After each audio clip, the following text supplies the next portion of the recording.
Hi friends, இறால் குழம்பு எப்படி பண்றதுன்னு பார்க்கலாமா? ஒரு சட்டில 3 ஸ்பூன் நல்லெண்ணெய் ஊத்திக்கோங்க. கடுகு, சீரகம், வெந்தயம் போட்டு தாளிச்சுக்கலாம். 2 மீடியம் சைஸ் வெங்காயம், கொஞ்சமா கருவேப்பிலை சேர்த்துக்கோங்க. இதை ஒரு 2 நிமிஷத்துக்கு வதக்கிக்கலாம். இப்போ வெங்காயம் கொஞ்சமா கலர் சேஞ்ச் ஆயிருக்கு. 3 தக்காளியை மிக்சியில லைட்டா பல்ஸ் பண்ணி சேர்த்துக்கோங்க. 1/2 ஸ்பூன் இஞ்சி பூண்டு பேஸ்ட். இதை ஒரு 3 நிமிஷத்துக்கு நல்லா வதக்கிக்கலாம்.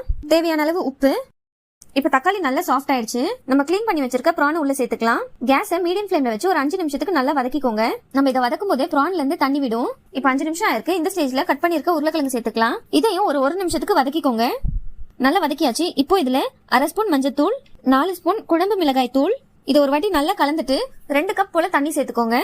இதை ஒரு மூடி போட்டு மீடியம் ஃப்ளேம்ல 5 நிமிஷத்துக்கு கொதிக்க வைங்க. இப்ப 3 நிமிஷம் ஆயிருக்கு. நம்ம சேர்த்த உருளைக்கிழங்கும் கொஞ்சமா வெந்திருக்கும். இந்த ஸ்டேஜ்ல முருங்கைக்காவை சேர்த்துக்கலாம். இப்ப இதையும் மூடி போட்டு ஒரு 4ல இருந்து 5 நிமிஷத்துக்கு வேக வச்சுக்கோங்க. 4 நிமிஷம் ஆயிடுச்சு. சின்ன நெல்லிக்காய் சைஸ் புளியை நல்லா கரைச்சி உள்ள சேர்த்துக்கோங்க. 1/4 மூடி தேங்காய், 7 முந்திரி பருப்பு சேர்த்து நல்லா ஃபைன் பேஸ்டா அரைச்சு வச்சிருக்கேன். அதையும் உள்ள சேர்த்துக்கலாம். 2 நிமிஷம் கொதிக்க வச்சீங்கன்னா நம்ம சூப்பரான இறால் குழம்பு ரெடி.